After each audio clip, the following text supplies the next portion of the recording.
Quem somos? O que buscamos? A DINI-ONE apresenta o núcleo técnico operacional do maior centro de diagnóstico em genômica da América Latina. Somos especializados em exames genéticos de alta complexidade e medicina personalizada. Oferecemos o melhor da medicina diagnóstica para nossos pacientes e contamos com uma equipe de especialistas em genômica, biologia molecular e bioinformática. Temos à nossa disposição o que há de mais inovador para aumentar a efetividade do tratamento e qualidade de vida dos pacientes. Contamos com equipamentos de amplificação e sequenciamento de última geração e metodologia de análise avançada. O nosso compromisso é trazer um diagnóstico de precisão com excelência. Trabalhamos juntos para entregar sempre o melhor resultado, porque aqui cada paciente é único. Você é a nossa razão de existir.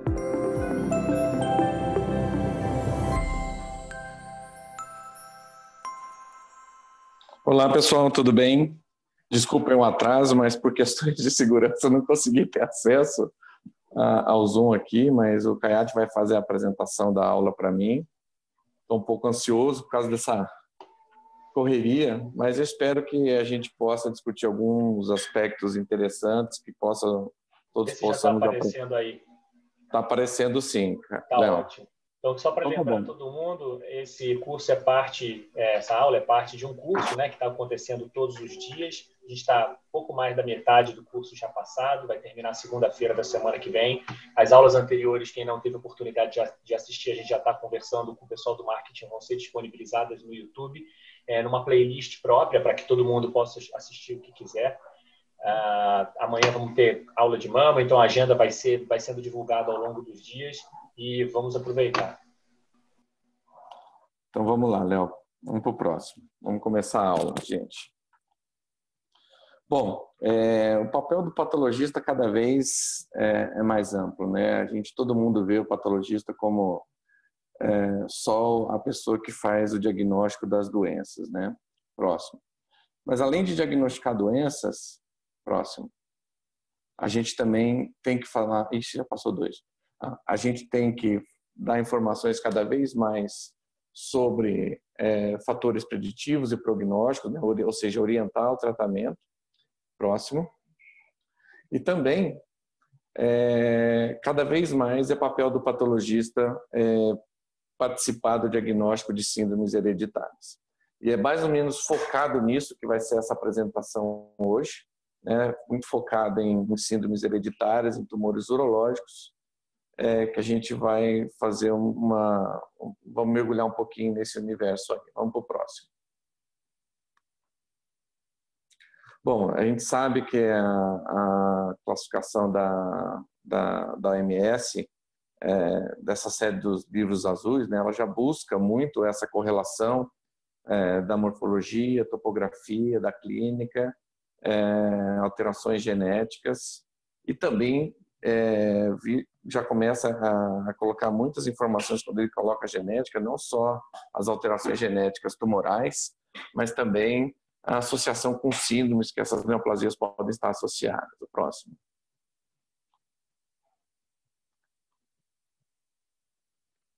Próximo. Bom, quando a gente vai... Volta lá, Léo. Quando a gente vai falar de tumores hereditários, a gente às vezes nem pensa quais são os tumores hereditários mais comuns, né? E esse artigo publicado em 2016, né, eles seguiram 80.309 gêmeos monozigóticos e 123.382 gêmeos dizigóticos do mesmo sexo por 32 anos. Lógico que isso aqui não aconteceu no Brasil. E quando a gente vai ver a associação de risco com a hereditabilidade, ou seja, o quão esses cânceres estão associados, né, geneticamente, o mais comum foi melanoma, depois seguido por próstata, leucemia, pele não melanoma, ovário, rim, testículo e assim por diante. Então, se a gente parar para prestar atenção aqui, próstata, rim, testículo, são tumores que estão aqui dentro dos top 10, e tem a bexiga aqui no 10º lugar, tumores que são mais associados com herança genética. Próximo. E nada mais do que a gente vai começar falando um pouquinho da síndrome de Lynch. Todo mundo sabe, quando a gente fala de Lynch, a gente sempre lembra de cólon e endométrio, mas a gente não pode esquecer que quando a gente pega os tumores extracolônicos, depois do tumor de endométrio, a gente tem estômago e trato urinário. Quando a gente pega, principalmente no trato urinário, o gene mais acometido é o MSH2, que aqui nesse gráfico a gente pode ver que está muito mais associado que as mutações de MSH6 e MLH1. Próximo. Quando a gente olha aqui a mutação do MSH2 em relação ao sexo, a gente consegue observar que os tumores do trato urinário alto, ou seja, da pelve e ureter, é o quarto mais comum nas mulheres e o segundo mais comum no homem. Então, nessa imagem, a gente vê um carcinoma de pelve renal se estendendo para o ureter. E lembrar que 21% dos carcinomas de pelve e ureter pode estar associados à síndrome de Lynch. Isso serve para a gente lembrar sempre de pensar em síndrome de Lynch toda vez que vê um carcinoma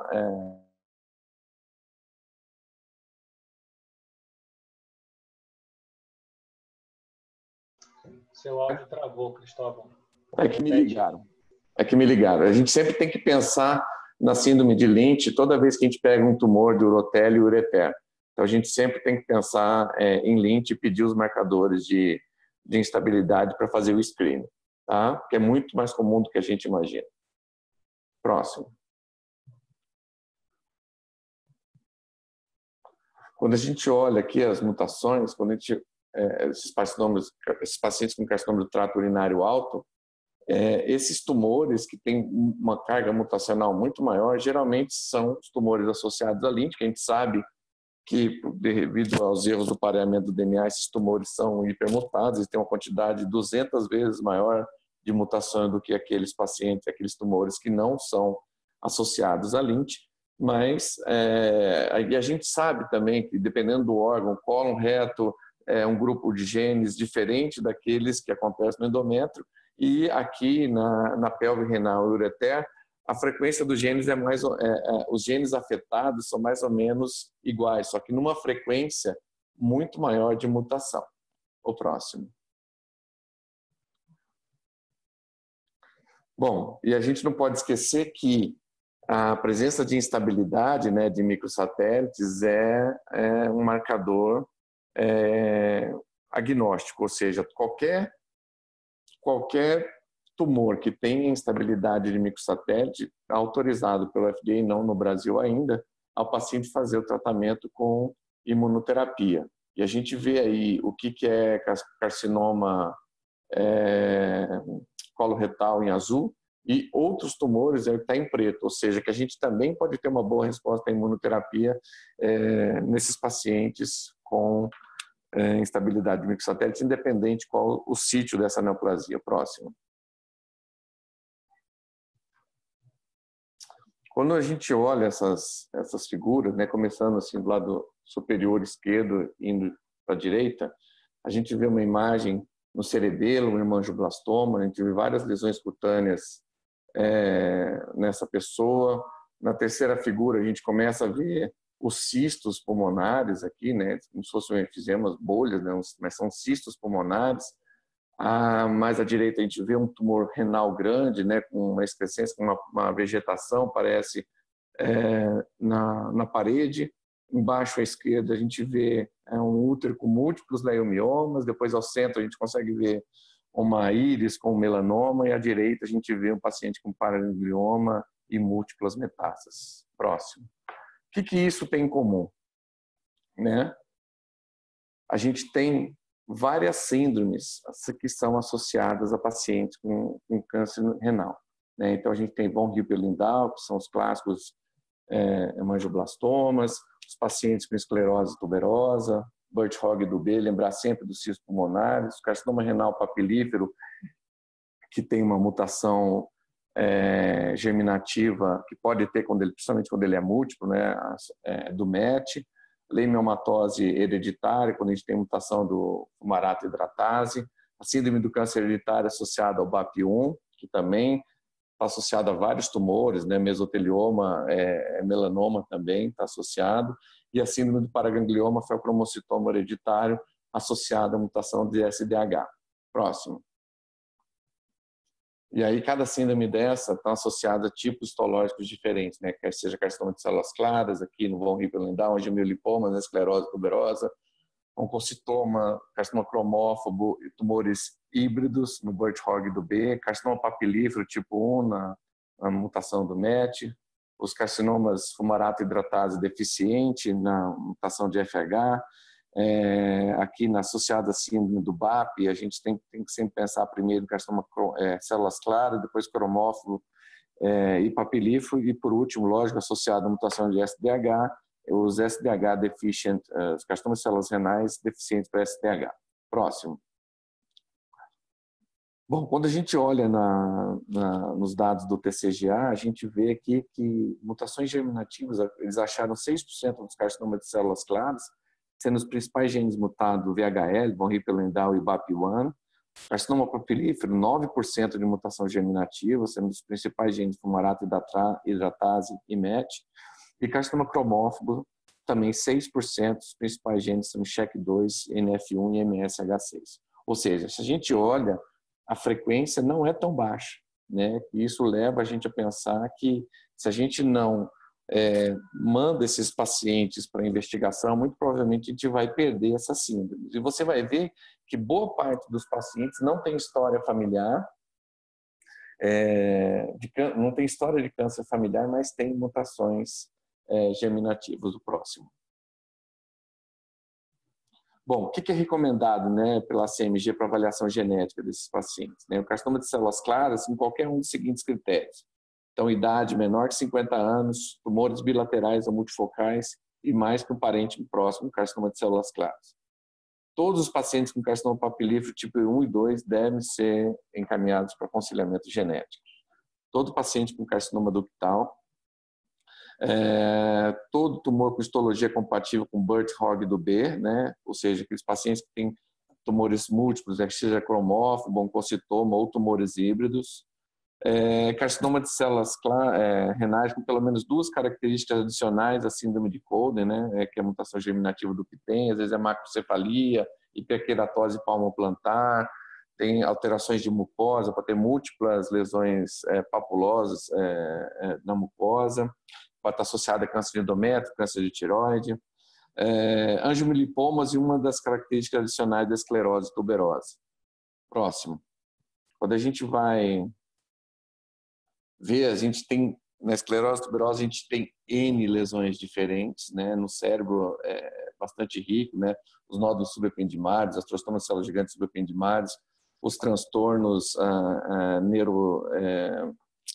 neurodegenerativos associados à esclerose tuberosa, uma lesão clássica que a gente nunca pode esquecer no pulmão, que é a linfangioleumiomatosi, que está associado também, rabdomiomas cardíacos, e múltiplas lesões cutâneas também, principalmente os fibromas ilgueais e os angiofibromas.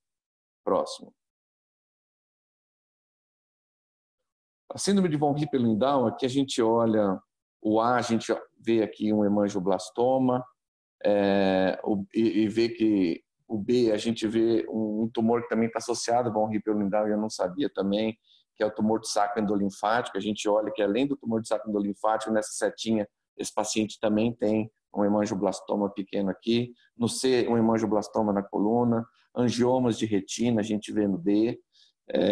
No E, a gente vê pacientes com tumores bilaterais. No F, os pacientes com von Hippel-Lindau podem ter doença cística, tanto no fígado, no pâncreas e rins. Logicamente, a gente vê também aqui no G o feocromocitoma e alguns tumores neuroendócrinos. Tudo isso pode estar associado ao síndrome de von Hippel-Lindau.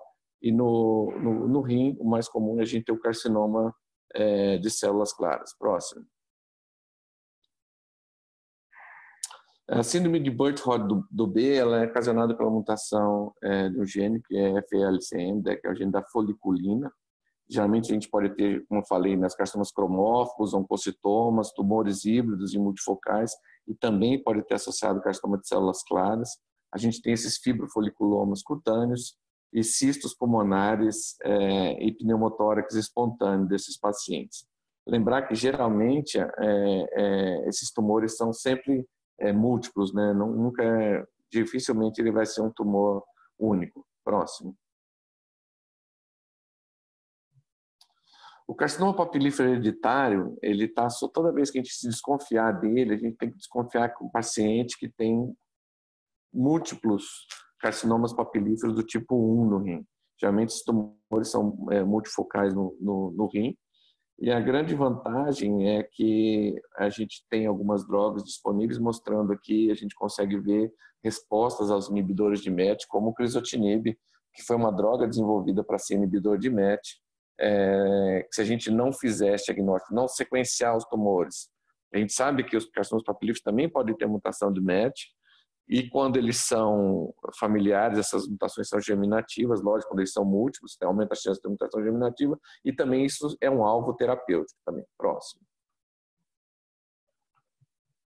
Bom, quando a gente fala em terapia-alvo, né, para síndromes associadas ao câncer de células renais, a gente tem muito pouca coisa na literatura, né? Para von Hippel-Lindau, a gente tem estipulado que você tem que ter uma margem razoável, né, de 3 centímetros, a gente dá anti-VEGF, porque não pode esquecer que tanto a gente vai ver que outros tumores têm a mesma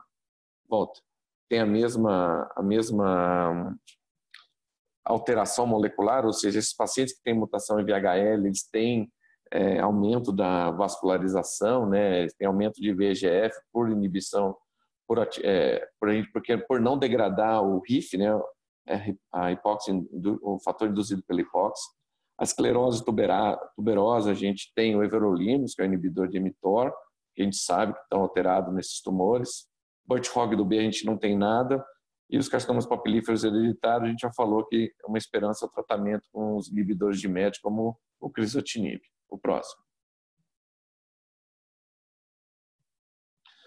Quando a gente fala do carcinoma de células renais associadas à leiomiomatose hereditária, a gente tem, esses pacientes têm mutação no GNFH, que é da fumarato hidratase, que ela codifica uma enzima do ciclo de Krebs.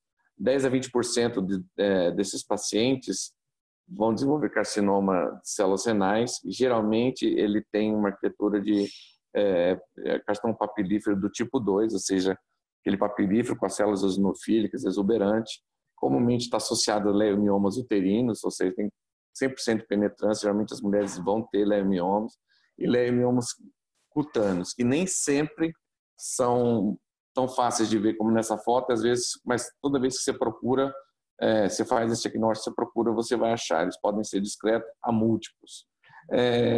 E uma característica é que esses tumores, mesmo pequenos, eles podem metastatizar.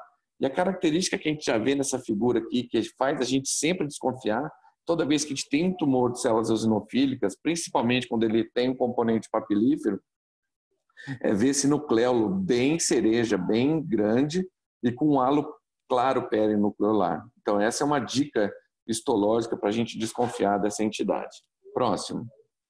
Aqui nessa foto, a gente vê uma figura maior, né, de um tumor, e a gente vê que, assim, que não é uniformemente presente no tumor esse nucleolo grandão, tá, com esse halo claro perinucleolar, e aqui a imunohistoquímica para fumarato hidratase, mostrando o controle interno aqui no endotélio e as células tumorais negativas. Próximo.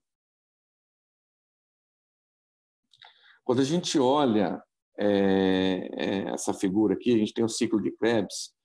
Na passagem do fumarato para o malato, a gente tem a enzima fumarato hidratase, que ela vai fazer essa conversão. O que acontece é que quando a gente não tem essa enzima, se você tem ela deficiente, você começa a acumular fumarato e junto com a cisteína elas vão formar um composto que chama 2-SC, que é S2-succinocisteína.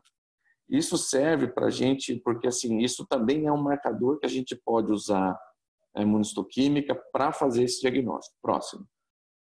Nesse artigo, a gente consegue ver aqui embaixo, a gente tem a fumarato, um tumor eosinofílico, papilífero, com nucleolo evidente, halos perinucleares, nucleolares, a fumarato hidratase negativa e o 2-SC bem positivo. Quando a gente olha a característica histológica desses tumores, ela é muito variada, mas quando você olha que 74% desses tumores tem um predomínio da arquitetura papilífera.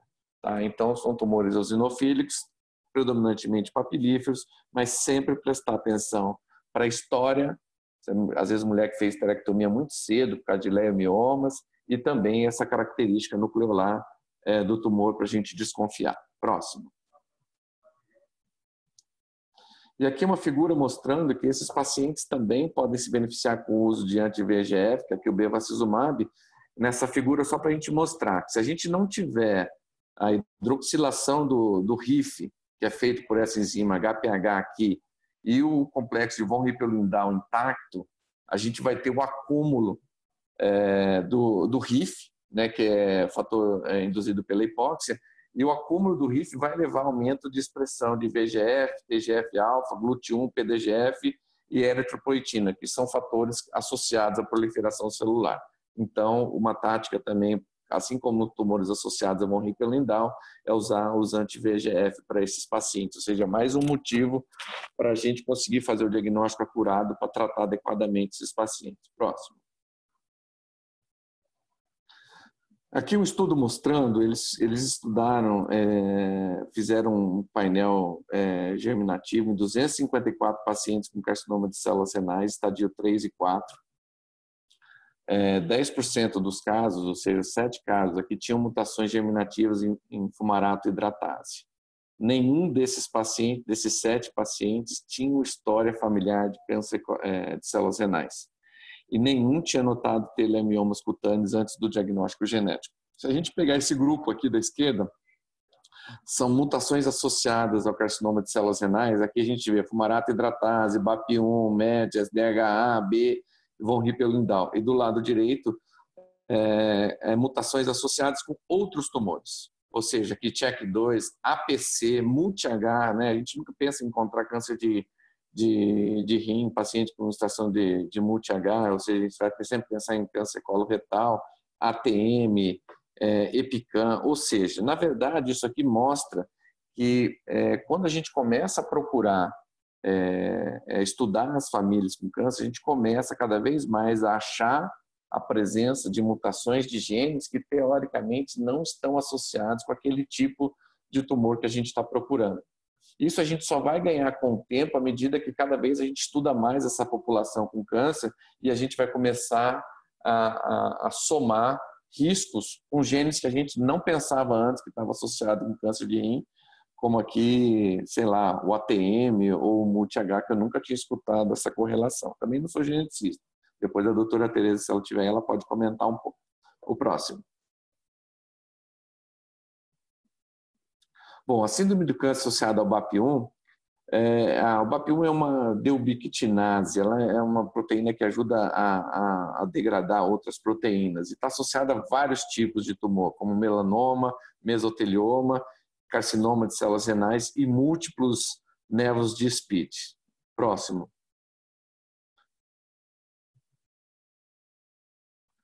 Esse paper mostra que eles estudaram o BAP1 em vários tumores renais, né? Aqui em cima é um carcinoma de células claras, depois tem um carcinoma cromófobo, depois é um papilífero tipo 1 e depois um papilífero de células claras, mostrando que os pacientes com carcinoma de células claras, carcinoma de células claras é o subtipo histológico mais comumente associado a essa mutação, essa síndrome associada ao BAP1, seguido do carcinoma de célula cromófobo e, por último, numa frequência bem menor, o carcinoma de células claras, papilífero de células claras do rim.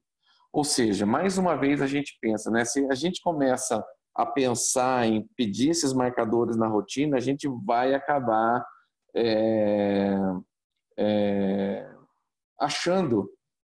fazendo esses diagnósticos, encaminhando os pacientes para aconselhamento genético, né? Se você colocar aqui 18% dos pacientes com carcinoma de células claras nesse contexto aqui tiveram alteração em BAP1, é uma alteração bastante frequente mesmo. Próximo.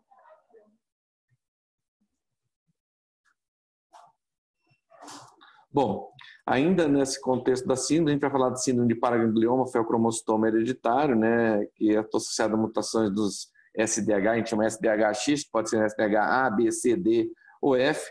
É importante lembrar que quando você tem alteração, mutação em qualquer um dos genes do SDH, seja A, B, C, D e o F, você vai ter uma perda de expressão imunohistoquímica do SDHB. Então, a gente usa esse marcador SDHB por imunohistoquímica para fazer um screening. Uma vez que você tem perda do SDHB, você não consegue falar qual gene está alterado. Esse paciente, esse tumor tem que ser sequenciado. Mas vocês têm noção, a gente tem noção que a gente está frente a um tumor que tem alteração em um dos genes SDH. É importante lembrar que no rim, quase 100% dos casos, a mutação é em SDHB. Tá? E aqui na figura da direita a gente vê o seguinte, não adianta você ter só a mutação germinativa. Na verdade, a gente precisa ter um second hit. Né? A pessoa tem uma mutação germinativa e ela precisa ter uma mutação somática, uma mutação no outro alelo também, para que seja inativado esse complexo enzimático e que vai deixar de transformar o succinato em fumarato. Isso vai fazer o quê? Vai fazer com que a gente aumente muito a concentração de piruvato, ácido pirúvico. Então, não sei se vocês lembram, toda vez que a gente aumenta muito o lactato dentro da célula, a gente tem uma alteração metabólica e começa a reduzir o pH dessa célula, que vai ativar migração, proliferação e outras alterações assim. Vamos para o próximo. Então, essa síndrome, você tem um aumento do risco de feocromocitomas, paragangliomas, GIST e carcinoma de células renais SDH deficiente. Próximo. Praticamente todos esses tumores são vistos portadores no rim, né? São mutações em SDHB. Próximo. A gente sempre tem que encaminhar esse paciente para avaliação genética que tenha feocromocitoma ou paraganglioma. Carcinoma de células renais com história familiar de feocromocitoma ou paraganglioma e que tem o diagnóstico de carcinoma de células renais SDH deficiente, que quase sempre tem uma mutação germinativa. E tem que lembrar que paraganglioma, mais de 30%, se eu não me engano, são 30% ou 33% dos paragangliomas têm mutação em SDH, ou seja, a frequência é muito alta. E feocromocitoma também. É bastante alta, um pouco menor do que o paraganglioma, mas é bastante alta também. Próximo. E os fenótipos, né, dos carcinomas de células renais SDH deficientes ainda não são completamente definidos. Próximo. A gente vê que a gente pode ter aqui o paraganglioma, o carcinoma de células renais SDH deficiente, uma outra alteração também são os gistes SDH deficientes, que geralmente são tumores, são esses tumores tromais gastrointestinais, que a gente tem células mais epitelióides, ele tem essa conformação, essa arquitetura multinodular, geralmente são múltiplos, principalmente no estômago. Esses pacientes podem ter mutação de KIT e PDGFR, mas eles não respondem a imatinib. Eles geralmente têm que usar um inibidor, começar o tratamento com inibidor de segunda geração. Então, tudo isso a gente já pode notar pela macroscopia, pela histologia, você já pode desconfiar dessa síndrome. E pacientes muito jovens. Próximo. A macroscopia, esses tumores são muito bem delimitados, né? Tem um crescimento muito expansivo na maioria das vezes.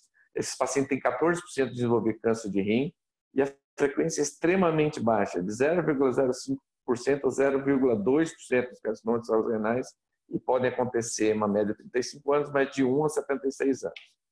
30% desses pacientes têm história familiar de carcinoma de células renais, GIST ou feocromocitoma e paraganglioma. O próximo. Quando a gente olha microscopicamente esses tumores, eles podem ter degeneração cística. E olha que engraçado, quando a gente olha essa figura da degeneração cística, a gente tem túbulos normais aprisionados, né? Que não é comum em todos os tumores eles irem aprisionando estruturas normais. Geralmente ele tem um crescimento expansivo e vai empurrando. Mas uma das características desse tumor é isso, você pode ter glomérulos ou túbulos aprisionados no meio do tumor. Próximo. Esses tumores podem ter crescimento sólido, em ninho, tubular e arquitetura tubular. Próximo. A gente pode ter essas inclusões, né, tipo vacúolos citoplasmáticos. Próximo. Essas alterações também que a gente vê aqui, ó, que são condensações hialinas no citoplasma das células, como a gente vê muito, às vezes, nos hepatócitos balonizados, tipo alteração que a gente vê em corpúsculo de Malloy, na verdade isso são megamitocôndrias. Próximo.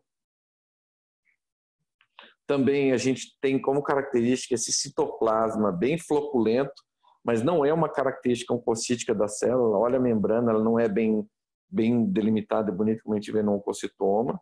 Próximo. E esses tumores podem sofrer desdiferenciação, tá? Às vezes, ou da metástase muito tardiamente. Mas, geralmente, eles não têm nucleolos proeminentes e têm um comportamento biológico bom. Próximo. Quando a gente olha na imuno, é uma das características, toda vez a gente vê um carcinoma, esses carcinomas também marcam muito pouco queratina. Quando a gente olha aqui, ó, no E3, 34% e muito focal. O EMA marca mais, mas também é focal. CAN 5.2 também marca 30% focal. CK7, menos de 3% deles marcam, ou seja, são carcinomas que marcam pouco queratina. Então, toda vez que a gente vê carcinoma que marca pouco queratina, a gente tem que pensar em um tumor diferente do que a gente costuma ver, né? Uma dica histológica também, quando você faz a vimentina, um sequite, a gente começa a ver muito mastócito.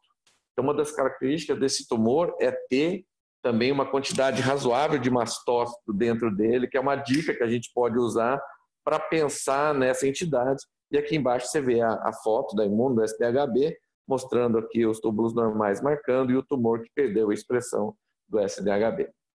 Próximo.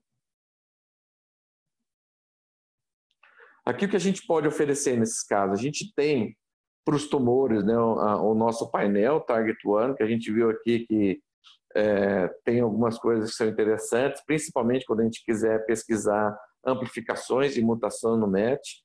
Um tumor que eu não falei aqui também, mas que é importante é o ALK. Lembrar que o carcinoma de célula renal associado à translocação do ALK é extremamente raro. Tem 2 picos, né? Aqueles tumores infantis estão muito associados com traço falcêmico, com anemia falciforme. São tumores bem atípicos, feios, com células bizarras e multinucleadas às vezes. E tem um outro pico, que são pacientes mais adultos que não têm essa localização e essa associação com carcinoma, que a gente lembra às vezes muito carcinoma medular associado com o traço falcêmico, tá? E lembrar que a imunohistoquímica para ALK, o único anticorpo que serve é o mesmo para o rim, que é o D5F3, que isso dificulta a gente rastrear também por imuno, porque por ser um marcador muito caro, a gente precisa de um painel só para esse marcador, tá? Que é o anticorpo caro. E lógico, quando a gente olha o nosso painel de câncer hereditário, a gente tem aqui quase todas as alterações, a única coisa que não tem ainda e está sendo acrescentado no nosso novo painel são mutações do gene SDH. Mas a gente tem aqui, ó, fumarata hidratase, da foliculina, do Burt-Hogg do B, MET do papilífero, os genes do Lynch, os genes da esclerose tuberosa e do von Hippel-Lindau. Além disso, a gente tem imunistoquímica também, que ajuda a gente a fechar esse diagnóstico, tanto para TFE3, fumarata hidratase, DHB e ALK. Próximo. Quando a gente vai passar agora para a última parte da aula, que é a parte que o Kayat mais gosta, né? Que é o câncer de próstata, a gente vê que as principais vias que estão alteradas no câncer de próstata são aquelas vias dos genes de reparo, né, que a gente vê aqui, o BRCA2, BRCA1, CDK12, ATM e Fanconi, e aquelas vias aqui embaixo que a gente vê associada à via do P3, do RAS e PI3K. Quando isso chama muita atenção, que quase 19% dos pacientes tem alteração nessa via de genes de reparo do DNA. Próximo. Quando a gente olha, boa parte desses genes estão mais frequentemente mutados, é o BRCA2 e o ATM. E quando a gente compara aqui o que teve mutação somática e germinativa, a gente teve 8% dos tumores só tiveram mutação germinativa, ou seja, mais ou menos como a história do carcinoma seroso do ovário. Quando a gente faz a mutação germinativa, a gente pega um número maior de mutações do que quando a gente faz a mutação somática, a gente pega um número maior de mutações do que como faz germinativo. Isso, para fins de tratamento, é bom, porque você está fazendo um pedido, está pesquisando a mutação de um gene para indicar uma terapia e depois esse paciente vai ser encaminhado para o geneticista para ver se ele tem ou não alteração germinativa e fazer toda a parte de aconselhamento genético para esses pacientes. Mas se a gente pensa em testar primeiro o tumor, a gente diminui o número de testes germinativos que você precisa fazer. Próximo, porque todo mundo que tem germinativo tem que ter somático também. Aqui é uma comparação de séries de câncer de próstata. Quando a gente pega os carcinomas, as séries de carcinoma de próstata metastático, a gente encontra aqui mais de 20% de frequência de mutação, chegando aqui a 31% dos casos com mutações. E quando a gente pega as séries avaliando aqueles tumores que não são metastáticos, ainda localizados indolentes, essa frequência cai muito, em torno de 10% a 11%, mostrando que a gente tem 3 vezes mais frequente a mutação dos genes BRCA2, CHEK2, esses genes associados à recombinação homóloga em tumores metastáticos do que aqueles localizados. Próximo. Quando a gente vê essa série de casos aqui, que eles compilaram por quase 700 pacientes, a gente viu que, em resumo aqui, 11,8% dos pacientes com câncer de próstata metastático tem mutação germinativa nos genes de reparo. Tá? Próximo. E quando a gente vai olhar os genes mais frequentemente mutados disparadamente, é o BRCA2, seguido pelo ATM, CHEK2 e BRCA1. Próximo.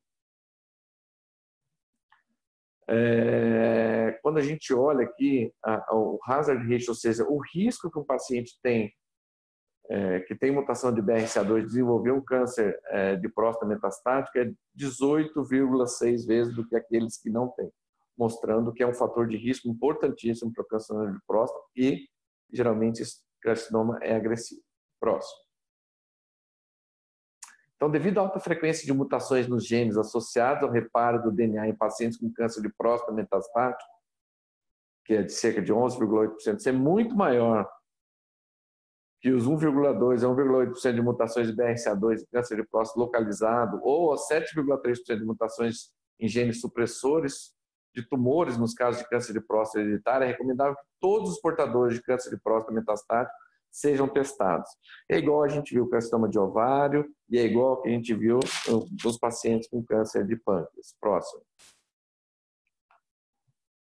Essa história que a gente está vivendo, que a gente teve 2 publicações importantes esse ano sobre os inibidores de PARP, né, como o olaparib, em pacientes com câncer de próstata, surgiu a partir desse trabalho aqui, onde eles pegaram, foi um estudo de fase 2, que eles pegaram 15 genes de recombinação homóloga, testaram no tumor e deram o olaparib para esses pacientes, que é o inibidor de PARP. Né? Então, eram 26 pacientes, 20 pacientes com mutações somáticas e 6 pacientes com mutações germinativas. E eles tiveram um fantástico resultado de 88% de resposta nesses tumores com mutação. Próximo.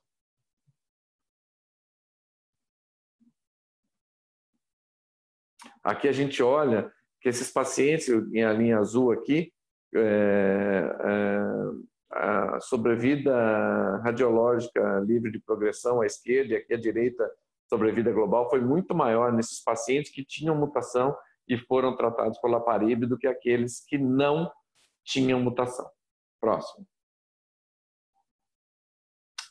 Isso aqui foi publicado agora, né, esse ano, mostrando um estudo interessante que eles fizeram 2 grupos, né, pegaram pacientes com mutação de BRCA1 e 2 e ATM, então esse era o grupo A, e os outros 12 genes foram colocados num grupo B, e esses pacientes foram randomizados 2:1, e esses pacientes já eram pacientes com resistentes à castração e que já tinham feito o uso das drogas que a gente tem de melhor hoje no mercado para tratar esses pacientes, que é a enzalutamida ou abiraterona. A gente olha aqui em cima a sobrevida, até a progressão radiológica, esses pacientes que tiveram, aqui do grupo A, ou seja, tem mutação de BRCA1, 2 ou ATM, eles tiveram o dobro de tempo para progredir do que aqueles pacientes que não tinham mutação. Quando a gente olha, a sobrevida também foi maior, foram mais ou menos 3,4 meses a mais para os pacientes que tinham mutação, um desses 3 genes, próximo. E aí que é estranho, que a gente enxerga, está pequeno, aqui à esquerda, que eles colocam os pacientes A e B, que também, das 2 coortes, mostrando que quem tem qualquer um dos 15 mutações, teoricamente vai ter benefício, de 3,5 para 5,8 meses, né, para quem tomou o olaparib, mas quando a gente compara esses 2 juntos, a gente vê que talvez os outros 12 genes não tenham uma importância tão grande quanto aqueles 3 no braço A. E quando a gente olha aqui à direita, se você pegar todos os parâmetros aqui, todos tiveram vantagem, foram favoráveis ao grupo que tiveram melhoria do grupo do olaparib. Ou seja, independente da mutação, sexo, raça, cor e de onde esses pacientes vinham, tá? Então, com base nesse estudo aí, o FDA aprovou esse ano o olaparib para esses pacientes que já fizeram 2 linhas de tratamento e são resistentes à castração com câncer de próstata. Próximo. Esse trabalho mostra uma coisa interessante, é que assim, todo mundo, quem não sabe, assim, os pacientes com câncer de próstata, quando tem crise visceral, tem metástases viscerais, os oncologistas costumam tratar eles com taxano, né, que é uma droga, um quimioterápico inibidor de microtúbulo. E a gente sabe que é o que tem. Mas esse trabalho aqui é muito interessante, próximo, porque ele começa a mostrar que aqueles pacientes que têm mutação de BRCA2, que é essa linha verde, eles respondem pior, eles têm menor tempo para progressão e têm uma menor sobrevida. Eu não sei se, assim, na verdade, isso não é uma pior resposta, talvez, mas sim que são tumores mais agressivos, né? Próximo. Esse outro trabalho aqui, ele pegou 2 grupos e comparou e viu o que acontecia, né? Pacientes que tinham metastático, teve recidiva metastática, pacientes que foram tratados com radioterapia e prostatectomia radical, eram 1.300 pacientes com tumores localizados, e desses 1.300, 67 tinham mutação de BRCA. Próximo. Quando a gente olha, os pacientes com mutação de BRCA tiveram uma menor sobrevida livre de metástase, quando um grupo total, tanto o grupo tratado com prostatectomia radical, tanto o grupo tratado com radioterapia. Próximo. Quando a gente olha a sobrevida, doença específica também, os pacientes que tiveram mutação de BRCA tiveram uma menor sobrevida. Aqui, aqueles pacientes que foram tratados com prostatectomia radical, parece que não teve muita diferença, e aqueles pacientes que foram tratados com radioterapia teve uma diferença muito grande, eles foram muito pior, tá? Próximo.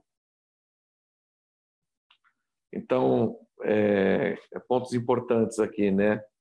Então, a gente tem que colher uma boa história, a gente tem que suspeitar, os portadores com BRCA devem começar o screening aos 40 anos, a gente tem que lembrar disso, tá? Esse paciente tem que começar o screening antes. Em pacientes com mutação do BRCA2, o tratamento radical, local e sistêmico deve começar imediatamente não se recomenda vigilância ativa para esses pacientes. Ou seja, toda vez que a gente pensar em vigilância ativa, ninguém discute muito, mas a gente, quem tem condição, fazer um aconselhamento, fazer um teste, talvez seja uma boa para indicar ou não. E os pacientes com mutação de BRCA2 respondem melhor à terapia com platina e associação com inibidores de PARP, que a gente já viu, a gente já discutiu isso em outras aulas também, não vale a pena gastar esse tempo aqui. Próximo. Isso aqui é o que a gente tem para o câncer de próstata, né? A gente tem um painel, né, germinativo para o câncer de próstata, que pega os principais genes associados aí à recombinação homóloga, tá?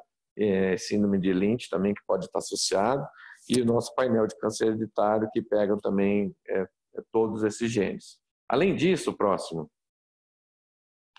a gente também oferece um teste que se chama Prolaris, que é um grande desafio de conseguir colocar no mercado, que na verdade é um teste que a gente tem que fazer. A principal característica desse teste é indicar a agressividade do tumor. Próximo. Então, na verdade, ele mede, ele é um teste de expressão gênica que ele vê a assinatura de RNA com os genes associados à progressão do ciclo celular. Então, tem 46 genes, você precisa saber sempre o PSA do paciente, o estadiamento clínico, o Gleason e a porcentagem de fragmentos acometidos para fazer ele. Próximo. Então, o que ele faz? Ele não categoriza o paciente, ele estratifica dentro de uma mesma categoria. Ou seja, você vê aqui 2 pacientes com características muito semelhantes de idade, o score de Gleason. Muda aqui um pouquinho, né? Esse paciente da esquerda é um estadio clínico T2A, aqui é um T1C, e todos tiveram menos de 34% dos fragmentos acometidos. E o PSA muito parecido, né? Então, próximo. Então, o que ele vai fazer? Esses pacientes aqui, eles saem do risco intermediário favorável. Mas tinha características biológicas do tumor muito mais agressivas. Esse paciente aqui, ele tem 10%, se ele não tratar, não fizer nada, de sobrevida à doença específica, contra esse outro aqui que tem 1% de mortalidade, o risco dele desenvolver, morrer por causa do tumor. Então, na verdade, ele é um teste que serve justamente para isso. Se você tem os pacientes com baixo risco, risco intermediário desfavorável, esses pacientes podem ser testados e ser selecionados para vigilância ativa. A gente sabe que para isso funcionar depende muito do paciente querer, a cultura, né? Hoje a gente tem uma cultura muito de tem tumor, tem que tirar, e às vezes a gente tem pacientes seguidos aí por muito tempo, às vezes 10, 15 anos em vigilância ativa, ele vai morrer de outra coisa, ele vai morrer com o tumor e não do tumor. Próximo. Então, ele é 2,5 vezes mais, tem um poder maior de estratificar risco, né, para predizer recorrência bioquímica do que a histologia. Próximo. E assim, ele já foi validado numa série de casos, aqui, mais de 2.700 pacientes nesses estudos, tanto pacientes com prostatectomia radical, para ver se valia a pena ou não fazer radioterapia. Essa não é uma realidade no Brasil, mas nos Estados Unidos porque é muito, muito caro o tratamento radioterápico.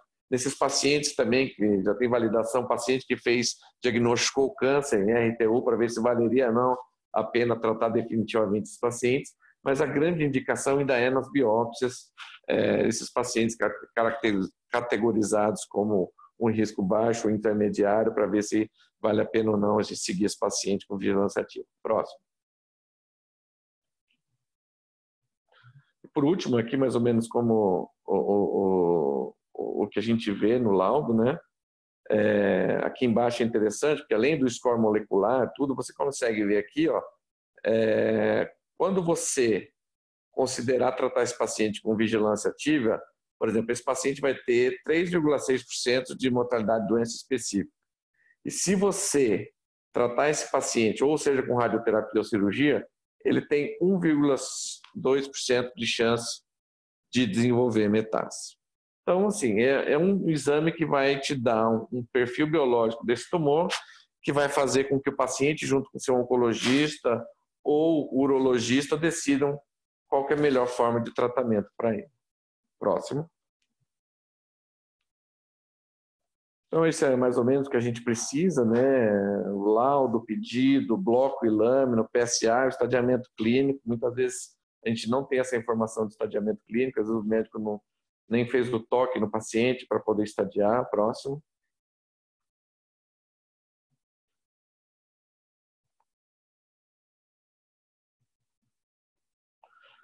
Então é isso, gente. Assim, para concluir, eu acho que é uma conclusão muito óbvia, depois de tudo isso que a gente falou, que essas síndromes genéticas sempre devem estar embutidas nas nossas observações, perdão pelo erro de digitação, pois elas são muito mais frequentes do que a gente pensa. E uma síndrome diagnosticada pode significar muitas vidas salvas e a seleção mais adequada para tratar os nossos pacientes. Tá? Próximo. Eu queria pedir desculpa pelo atraso no começo da aula, mas eu não estava conseguindo acessar a plataforma. Estou falando do celular aqui para vocês. Queria agradecer muito a atenção de aqueles que ficaram agora até o final da aula.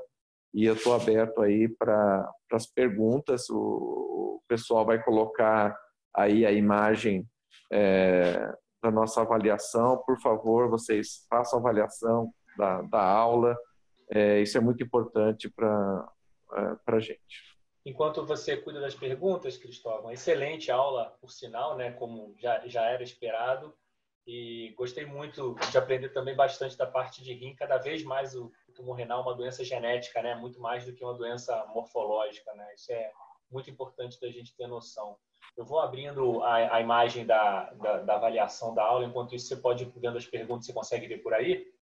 Estou tentando ver aqui.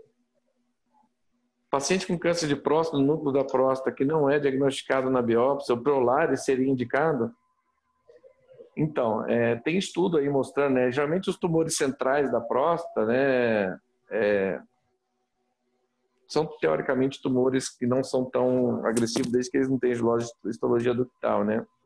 Mas tem trabalho do Kuzik aí mostrando que o Prolaris também tem uma boa indicação. Foi validado para esse fim também, para você avaliar o quão seguro é para você indicar, lógico, a vigilância ativa ou não nesses pacientes. Tá? Lembrando assim, que nesse contexto, né, tumor central, que a biópsia não pegou, né, talvez é muito interessante aí a gente fazer uma ressonância, talvez tentar fazer uma biópsia por fusão, né, da ultrassom fundido com a fusão da imagem da ressonância para tentar diagnosticar esses casos, porque às vezes a gente pode ter surpresas, né? Principalmente quando a gente pega aqueles tumores que são muito apicais, né? Aquelas próstatas bem piriformes, que muitas vezes na biópsia normal não é acessada essa região. Tá? Cristóvão, aproveitando já, existe alguma indicação para a gente já na biópsia separar algum fragmento para encaminhar para análise somática? Existe alguma situação em que você recomendaria que a gente fizesse esse tipo de coisa? Léo, a única indicação, na verdade, é quando você tem certeza que você tem muito tumor, entendeu? Porque muitas vezes nas biópsias de próstata, os tumores nem sempre são muito extensos, né? Então isso complica, né? Porque você precisa de uma definição diagnóstica, a gente precisa ter uma noção da extensão do tumor nesses fragmentos. Lembrar todos os patologistas aí, quando a gente faz as biópsias guiadas por fusão, principalmente, ou quando direcionadas a algum nódulo, aquela região toda, por mais que às vezes o Léo vai lá, biopsia, tira 5 fragmentos de uma única região. Não, agora é só 4, 3 ou 4. Então, tá, 3 ou 4, que sejam 3 fragmentos de uma mesma região, nessa contagem da porcentagem de fragmentos acometidos, a gente tem que contar esses 3 fragmentos como um só, tá? Não como 3, porque foi uma biópsia, ele está, como dizer, ele está roubando, né? Porque ele foi direto no alvo. Mas vale a pena continuar descrevendo. Não, sim, eu estou falando para fins de até colocar na estratificação de risco. Sim. O urologista não pode considerar isso como 3 fragmentos, entendeu? Ele tem que considerar como 1. Porque o que acontece muitas vezes é isso, assim, se eu pego o fragmento do sextante, né, daquele mesmo sextante, e ele fura o núcleo da lesão, aí você tem um fragmento só com bastante tumor. Quando eu faço a fusão, eu boto pelo menos 2 fragmentos no núcleo da lesão e 2 na periferia, justamente de propósito para não pegar muito tumor na periferia, mas para tentar cercar a lesão. Isso pode comprometer na hora que você vai comparar a performance da fusão com a performance do sextante. Por isso que para efeito de performance, não para estratificação, eu gosto de ver também fragmento por fragmento mencionado, porque aí eu quero saber se pelo menos algum fragmento penetrou o núcleo da lesão. Mas eu concordo que para estratificação vale a pena pensar o material todo.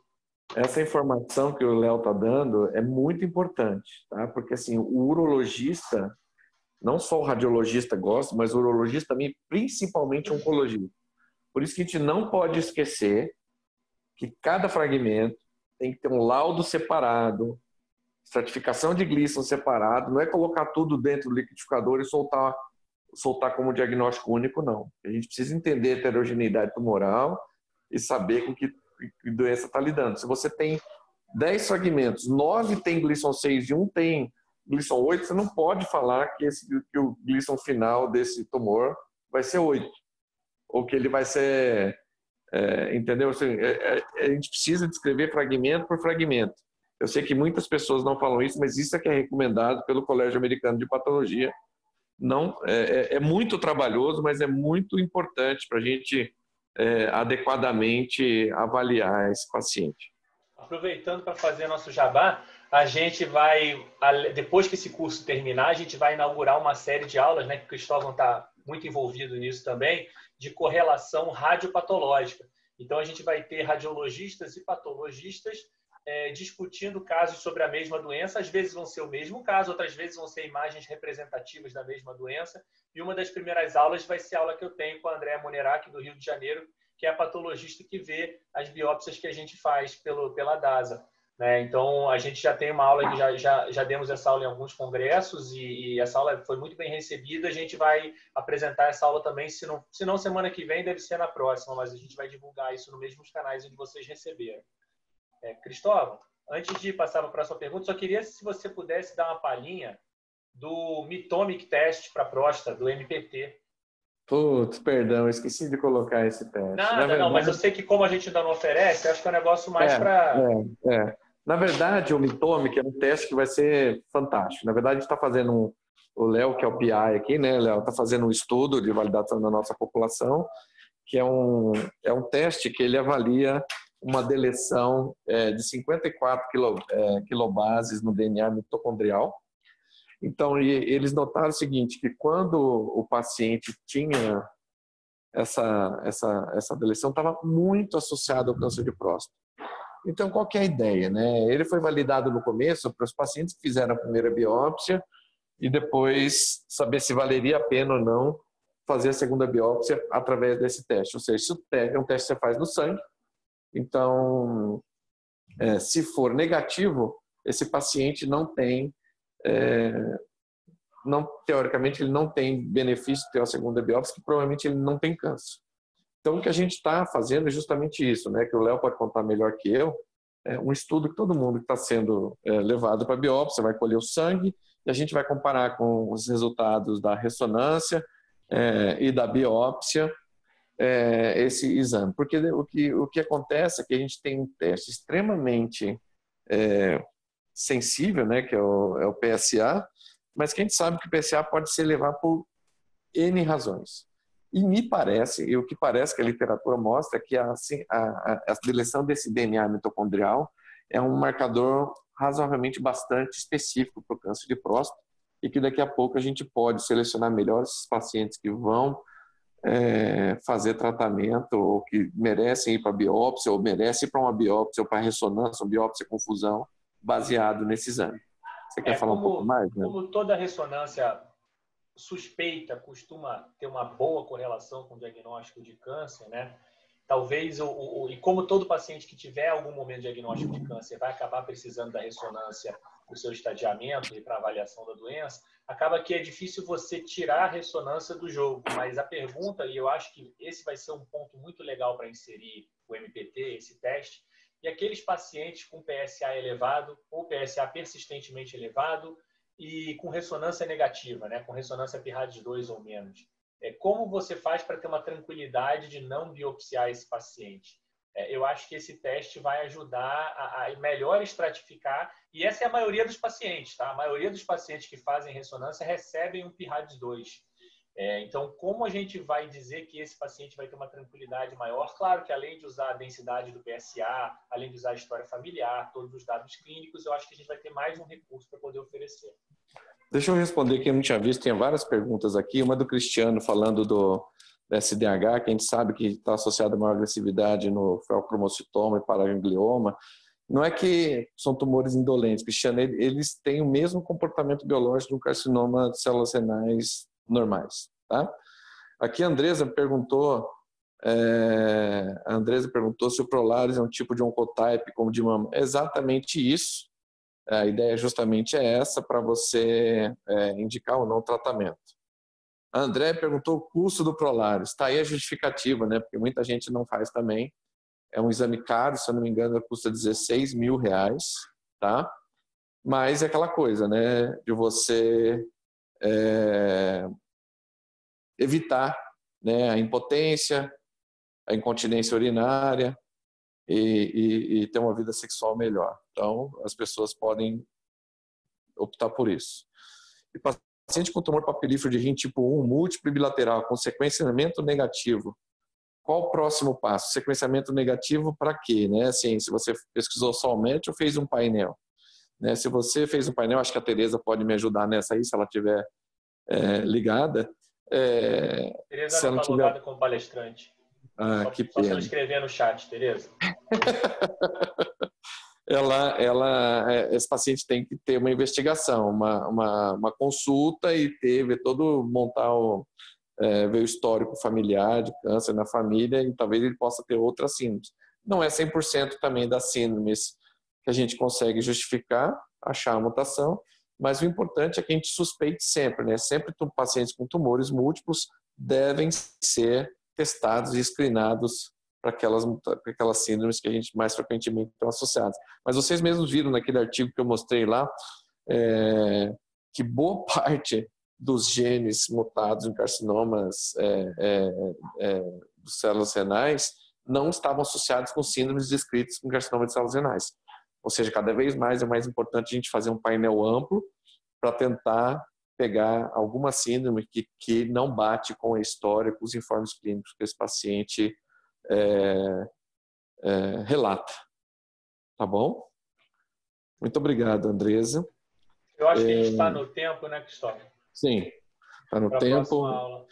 Eu queria agradecer muito a presença de todos vocês e até amanhã. Pessoal, muito obrigado mais uma vez e a gente conta com a audiência de vocês nos próximos dias. Acompanhem o curso e divulguem para os colegas. Um abraço para todo mundo.